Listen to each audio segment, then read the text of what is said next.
Gekok bunda dari arah sebelah kanan. Gas sudah jatuh tapi dari samping harusnya udah ada Pew. Itu dia, udah terpantau oleh seorang Souza. Pembagian cukup bagus tapi ada Vader. Awas Vader, tembak. Lagi. Ini ada Darkol nih bos. Udah gue bilang jangan main-main sama Darkol. Bahkan habisin.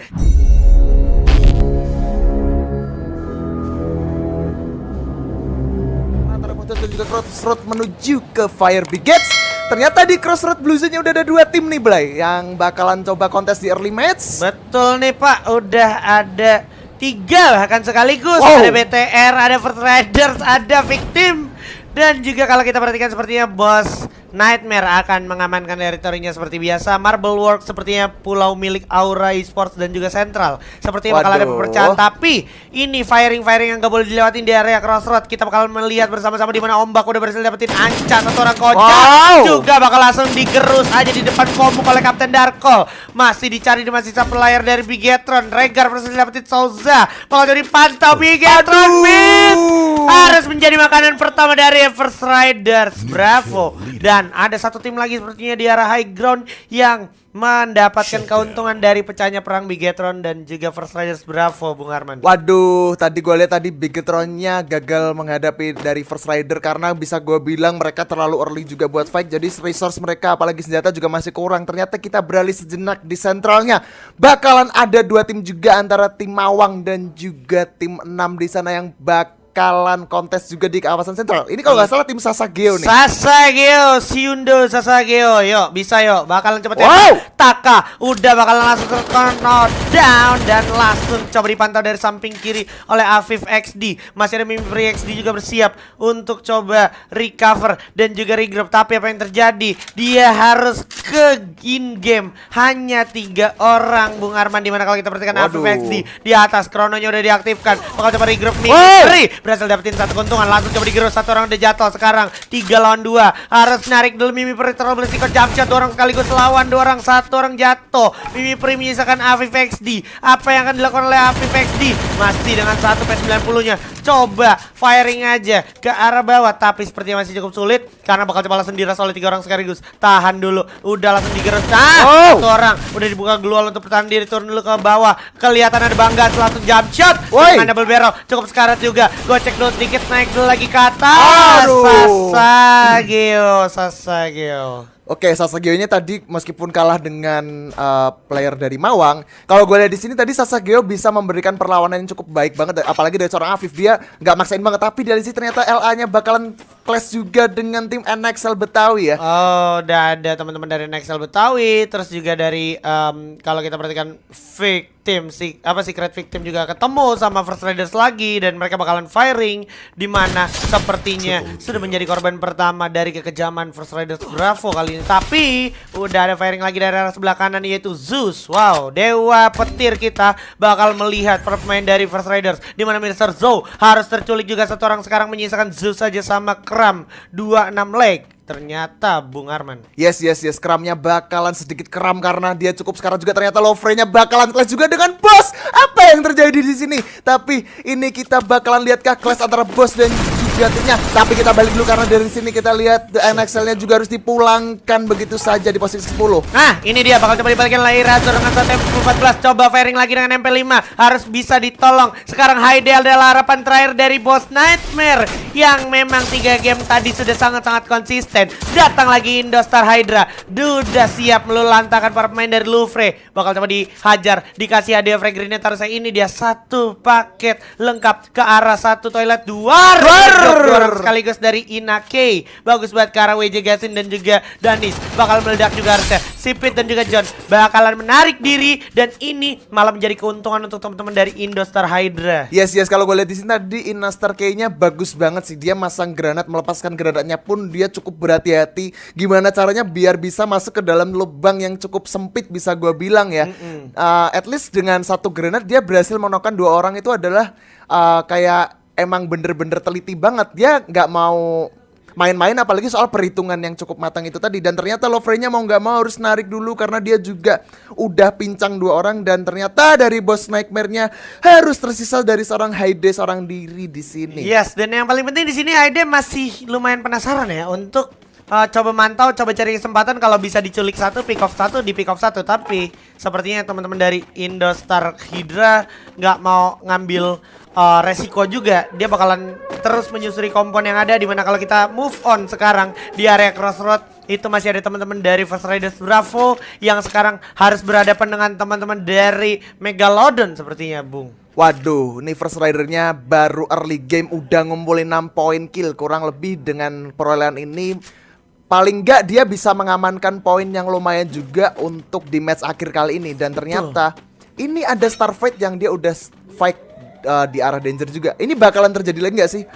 Tadi kan ada tuh fight antara Boss dan juga BTR di mana mereka sama-sama kena danger. Betul. Tapi ternyata enggak. Gua kira bakalan ada danger juga yang nyamperin mereka langsung knockdown mereka juga. Ya, dan ngomongin soal Bigetron First Riders ini jadi ngingetin gue sama pot A yang emang isinya cuma 4 tim esports. Iya betul. Ya kan?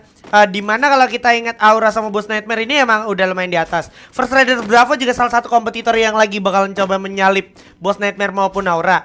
Tapi yang gue sangat sayangkan sebenarnya adalah Bigetron yang dari tadi selama 4 game kehilangan temponya. Dan mungkin bisa gue bilang dia bakalan hilang harapan untuk melaju ke babak final, Pak. Iya, bakal hilang juga harapannya. Tapi barusan ada yang hilang juga kepalanya di arah Fields, di mana ada clash antara Starfight dan juga tim First Rider. Di sana bakalan sekarat sekali dari seorang Megalodonnya oleh seorang ombak untuk SKS-nya. Coba ada balasan dari seorang Scooper seperti yang menggunakan AK dan juga scoop-nya di sana. Bakal coba tetap dipantau. Walaupun dari buka untuk pertahanan diri, bakalan bersiap mencoba setup para pemain dari First Riders Bravo. Dan juga masih ada SRN Ozawa yang siap memantau dengan Baretta dan juga Thompson yang udah terpantau. Skinnya baru beli, tentunya top up di .id tentunya. Yoi. Betul. Dan gue pengen ngingetin juga jangan lupa di subscribe karena kalau tembus 300.000 subscriber bakalan ada giveaway ratusan ribu diamond juga. Tapi ternyata Megalodonnya lagi-lagi terkenok. Kapten Darkol nih, bos. Masih udah berhasil di revive, di mana ada ombak juga yang harus dijatuhkan. Harus berhasil di revive dari samping udah ada Souza Siam dengan double baretnya ya, maksud gue double barrel. Ada Haide juga ternyata masih berhasil satu nge-pick off orang. Bagus banget dari bos Haide. Dimana kalau kita perhatikan Scooper bersiap untuk naik-naik ke satu batu besar. Awas, udah ada teman-teman dari Starfight. Udah langsung dikasih frag grenade. Ada pelontar juga siap, pelontar di tangan, mini pelontar. Langsung tembakin aja. Sengaja hilang, langsung coba jump shot. Bagus banget dari Souza, dan ini dia bakalan coba tembakin terus menyisakan satu orang aja. Dan ternyata masih ada satu orang di belakangnya, itu Bude. Tapi tidak semudah itu Bude, karena First Riders Bravo terlalu solid untuk Anda. Kalau gue lihat tadi di sini First Rider setupnya cukup bagus banget. Dia bener-bener setup dengan matang. Apalagi tadi kalau gue lihat ombaknya bener-bener lebih sering ke knock. Tapi berkat backupan dari temen-temennya, seorang Souza, kemudian ada ombak juga. Jadi dia masih bisa selamat berkat backupan temen-temennya. Kalau gue lihat sih emang First Rider udah bukan udah bisa gue bilang kayak gini loh, tim yang backup dan supportnya tuh cepet banget. Jadi kayak gue udah nggak kaget sih, karena mereka pun juga di scene kompetitif udah bukan tim yang apa ya, bisa gue bilang kayak udah sering muncul di scene kompetitif. Dan yang perlu kita catat juga adalah tim First Riders ini adalah salah satu tim yang mempunyai kekuatan defensif yang kuat. Nah, itu gue setuju. Kita harus ingat di mana dia sering banget gesekan juga sama RRQ Hades. Betul. Sering fight sama RRQ Hades juga. Dan nggak jarang dia juga menangin fight. Itu tandanya ketika dia lagi fight dalam mode defense tuh tetap kuat gitu, tetap keras ya. Gue setuju, soalnya bisa gue bilang First Rider dan RRQ itu mirip, hampir mirip sih tempo permainannya. Dan sekarang gini,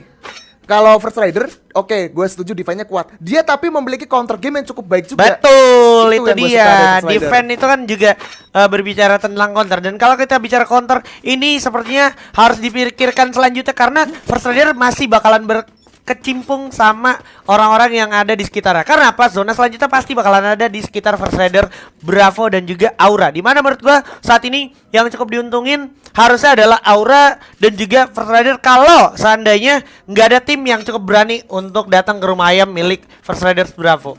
Yes, kalau kita di sini zonanya bakal kemanakah? Ternyata seperti yang diprediksi oleh Bang Aji Sven, zonanya masih ada di circle First Rider dan juga Aura. Dan kalau misalkan ngomongin next circle selanjutnya, kemungkinan next circle masih ada di situ juga. Tayo Tayo masih bisa juga, karena ini yang kalau Tayo ya, ngomongin Tayo sebenarnya Gue suka dengan tempat itu, cuman yang jadi masalah adalah tempat itu sangat berbahaya ketika disandwich dari arah rumah 7, dari patahan bawah, kemudian ada aura juga yang dari rumah nelayan juga. Benar, rumah nelayan nih emang tempat yang paling menjanjikan untuk lu enjoy the show. Di arah atas ada pertikaian, perpecahan, ya udah lu pantau. Kalau misalkan notif kill belum nongol, jangan datang. Jangan iya datang nggak sih? dulu, betul. Itu logika dasar tuh. Kalau misalkan notif kill udah nongol, secepat mungkin, however lu harus datang dan lu harus menjadi penjahat di sana. Supaya apa? Supaya lu nggak kehilangan momen. Musuh lu yang habis berantem belum sempet reset, belum sempet looting, lu hajar habis-habisan. Nah itu dia, jadi emang kalau kita bilang soal di scene kompetitif, paling nggak kita harus memiliki timing yang cukup akurat juga. Bener. Soalnya kalau misalkan kita lihat peperangan, terus belum ada notif kill seperti yang Bang Aji mention, ya kita jangan nyamperin dulu. Takutnya kalau misalkan kita nyamperin terus ujung-ujungnya kita rata, ya sama aja. At least kalau misalkan udah nyamperin nih, ternyata udah ada pop up kill juga yang kelihatan, paling nggak kita bisa mendapatkan kill steal dari situ, kan itu sebuah keuntungan yang lumayan juga. Dan gini, sebenarnya lu nggak apa-apa mau nyamperin juga, dengan catatan lu jangan all out dan jangan makan waktu lama. Nah itu dia. Kalau seandainya lu mau all out boleh, tapi lu nggak boleh makan waktu lama. Tapi kalau lu makan waktu lama, jangan all out, langsung tarik. Dan Iya. paling nggak itu bikin delay aja. Betul. Karena beda cerita ketika lu mau adu aim jarak jauh terus bikin ke knockdown sama cuman bikin musuhnya scar dan buka glow, itu jatuhnya ngedelay. Dan ngedelay itu lumayan penting, Pak. Lumayan penting karena juga bisa gue bilang ngabisin resource juga ujung-ujungnya. Betul. Karena gini, kalau misalkan oke lah dia udah pop up glow, resource glow mereka juga berkurang. Betul. Itu udah berkurang. Cuman yang jadi masalah AR kita juga berkurang karena kita juga saling trade damage juga. Otomatis face kita juga bakalan kecicil, medkit kita juga bakalan kecicil juga. Jadi kalau misalkan menurut gue sih lebih efektif kita melakukan kill steal aja. Kita tinggal nonton seperti yang lu mention. Makanya. Tinggal kita kayak nangkepin ikannya aja. Wah, ada ikan nih, tinggal makan, dapat kill gitu doang. Jadi kayak kalau event lu mau maju pun tentunya harus diperhitungkan dengan perhitungan yang cukup matang dan objektif yang jelas. Objektifnya harus jelas. Jangan betul. lu maju-maju aja tapi lu nggak tahu nih purpose lu atau tujuan lu ngapain, ya nggak sih? Betul. Gitu. Ngomongin soal tujuan, kebanyakan kalau kita misalkan melakukan clash apalagi di late game kan banyak banget tuh squad kanan kiri. Bener. Nah, paling nggak tujuan kita tuh harus solid dulu. Kita ada musuh di kanan dan di kiri nih. Tujuan kita kemana nih? Fokus ke kanan dulu atau mau ke kiri dulu? Betul. Jangan sampai kita tuh kayak membagi vision. Oke lah, boleh membagi vision asalkan kita punya defensif yang kuat. Betul. Jangan sampai kita membagi vision dua-dua, ujung-ujungnya kita keculik semua. Mending kita fokus salah satu, kanan dulu, mau ratain kanan dulu atau mau ratain yang kiri dulu sekalian. Kembali lagi ya, seperti yang Bung Arman bilang, kayak kalau seandainya lu pengen fokus ya fokus salah satu. Kalau mungkin lu pengen membagi dua vision, dengan catatan lu harus bertanggung jawab di setiap pembagian visionnya. Jangan sampai lu merepotkan salah satu temen lu yang lagi jaga vision yang lain. Nah, itu kayak misalkan kalau lu lagi di kiri nih, ya lu harus bertanggung jawab sama area kiri. Betul. Jangan sampai lu kenok dan lu ngerepotin temen lu yang kanan. Nah, karena susah nolong lu ke arah kiri, Pak. Betul, itu gue setuju banget. Makanya dan sepertinya zona ketiganya pun juga udah muncul nih di sekitaran. Apalagi Aura masih dapat circle juga. Betul. Ini kemungkinan besar circle-nya sih gak jauh-jauh dari tim Aura dan Bukit juga ternyata. John. Gak bisa John, gak bisa pantau-pantau lagi John ya, udah tumbang di posisi 7. Auranya cuma main bertiga doang ternyata. Betul, dan yang menarik tuh sebenarnya dengan bertiganya Aura nih, dia masih tetap membawa timnya masuk ke top 6. Sekarang mungkin bisa nanti menjadi top 5. Karena kalau kita lihat di sini nih yang nomor 1 itu Lone Survivor, sebenarnya potensinya dia juga cukup besar untuk selamat, Pak. Betul, karena dia ada di bagian Watchtower juga. Dia dari tadi itu player secret victim ya. Dia kayak nggak mau ngasih tahu eksistensinya di situ. Dia nungguin aja bakalan sampai late game karena dia yakin banget circle-nya bakalan ada di sekitar situ, dan gue pun yakin juga circle-nya bakalan ada di situ. Makanya pilihan yang tepat adalah diem aja udah. Iya, dan lu tau nggak? Ini tuh? relate banget sama nama timnya. Secret victim. Secret rahasia. Victim korban. Korban rahasia dari kekejaman First Riders di arah Crossroad. Nah, itu berarti namanya udah relate nih. Relate ya, udah Tinggal relevan. Dia bener-bener bisa manfaatin victimnya apa enggak nih? Benar, ini ya. Nih tinggal gimana Zeus sang dewa petir nih bakalan coba manfaatkan momentum. Mungkin ternyata kalau kita perhatikan udah ada Vince yang bukan Diesel di sana, udah harus dihabisi oleh Souza dengan satu SPD yang cukup sangat. Udah ada Lexa carry as. Apakah Lexa benar-benar carry as? Lexa bakal coba diberikan hujan peluru dari arah samping, Kak. kiri belakang dari teman-teman First Riders, yaitu Kapten Darkol nih bos, dengan double baretanya. Waduh, First Rider-nya pun sekarang udah naik banget ya. Dia udah mendapatkan 12 poin kill. Waduh. Galak banget First Rider ternyata. Dah lah ya, nih kalau kita lihat ternyata zona bersama Dewi Fortuna untuk teman-teman dari Aura Esports, di mana udah ada Jab7 yang harus berhasil dapetin satu, Ram AOX C, dan ada Bang Gans yang cukup kesulitan juga dengan double global yang udah bakal dihujan di peluru oleh teman-teman dari Indostar Hydra. Masih ada satu global terakhir sepertinya. Medkit banyak. Oh, masih ada lagi. Kayaknya ini ya, ngelut punya teman boleh. Lootingan teman emang terbaik. Global masih ada 9, 7, 6, di triplein, di doublein, turun dulu ke bawah. Di bawah ternyata udah ada Kuyon. Kuyon akan menjadi Kuyon sepertinya untuk Gans, karena Gans nggak sadar di depan udah ada Kuyon. Itu dia, mundur dulu ke belakang. Sulit banget posisinya sekarang, menyisakan Kuyon aja. Ada teman-teman dari Aura Esports juga. Kuyon tersisa sendiri di arah kejauhan sana, sudah terpantau oleh Father, tapi ternyata Bang Gans masih bisa diselamatkan oleh Kuyon. Yes, kalau gue lihat di sini Gansnya tadi terlalu banyak ngabisin global banget sih. Menurut gue globalnya jangan di pop up mulu, karena kalau di pop up mulu ujungnya bakalan dicicil habis-habisan oleh tim Indostar Hydra. Paling enggak kalau misalkan dia punya global buat maju itu lebih better sih menurut gue. Dan circle-nya pun kayaknya bakalan menyempit ke arah tim Aura juga nih. Iya, ini Kuyon dan si Bangga akhirnya udah nggak banyak lagi globalnya. Nah, itu sementara yang kita tahu ini semuanya depannya open field, Pak. Open field tadi lebih baik dari seorang Gansnya mop up global tuh untuk maju melakukan rush ke arah Aura ataupun ke arah Indostar. Itu better sih ketimbang kayak tadi yang dilakukan seorang Gans ngabisin resource banget. Dan gila, itu Kapten Darkol tetap objektif untuk mantau vision sebelah kanan mereka. Tapi sepertinya Indostar Hydra coba langsung terobos. Satu jalan terakhir kata pepatah lama adalah terobos. Hazel udah jatuh terkena down. Kay bakal bersiap maju ke depan bersama Jab7. Mawang dari posisi kelima bakal dapat tembakin dulu dari kejauhan ombak. Ternyata bakal menjadi satu wave yang cukup merepotkan dari Indostar Hydra. Tembak dari kejauhan. Darkol nih bos, 6 kill udah diamankan. Bakalan coba ditahan dulu. Jab7 coba tembak. Itu dia, kekuatan Kapten Darkol dari First Riders Bravo sudah tak bisa dipungkiri lagi. Father bakalan coba melakukan upaya pergerakan untuk masuk ke circle berikutnya, di mana kalau kita perhatikan udah terpantau lagi oleh Kapten Darkol dengan satu visionnya. Ternyata udah terdengar step dari arah sebelah kiri, yaitu Aura Piu Easy. Sepertinya bakalan breakthrough, menerobos luar zona dengan resiko yang cukup besar. Bersiap pakai kok bunda dari arah sebelah kanan. Gas sudah jatuh tapi dari samping harusnya udah ada Piu. Itu dia, udah terpantau oleh seorang Souza. Pembagian cukup bagus tapi ada Father. Awas Father, tembak lagi. Ini ada Darkol nih bos. Udah gue bilang jangan main-main sama Darkol. Bakal itu semuanya milik Darkol killnya. Buya berhasil diamankan oleh First Riders Bravo.